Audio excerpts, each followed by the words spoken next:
the reason I raised these three levels of approval is because funding is a big part of university press publishing in Canada. Canada has a small book market, and we're publishing books that are already of interest to a small number, a very sort of niche bit of that already very small market.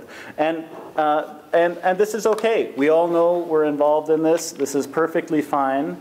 And it's great. University presses publish books all the time because they're great scholarship, and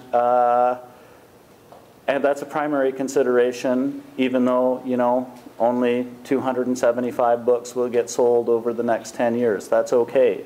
And subsequently, you'll only get a $48 royalty check or something like that. At the end of 5 years. At the end of 5 years. But all of that to say is, these books lose money. In order for university presses to keep publishing books that lose money, we can't lose too much money.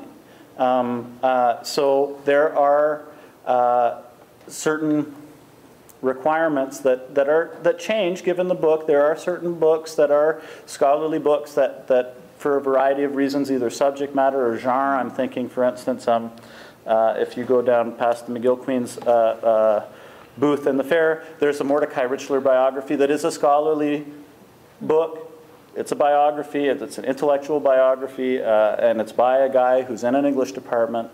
But it's a biography of a really well-known Canadian writer, so it's going to sell more copies than another kind of scholarly monograph.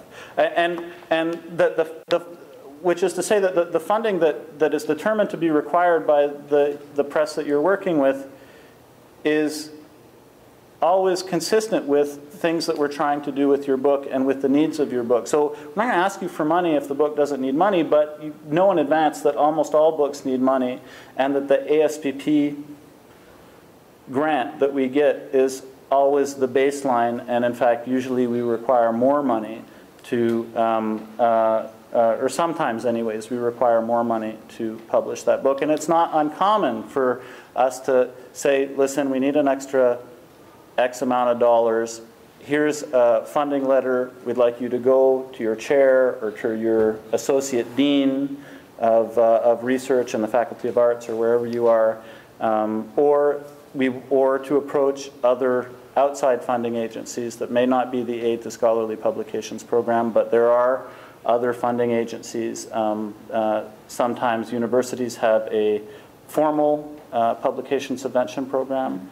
Some universities do, some universities don't, but depending on the area that you're in, there are other outside sources of funding, so it's helpful for you in advance to know about these things. A lot of them are discipline specific, people at the press may know about it, but if it's always good for you to research this in advance. And there's also kinds of research funding that you can use sometimes towards a publication subvention. I think I'll stop there, and if any other questions arise from this, I'd be happy to answer them.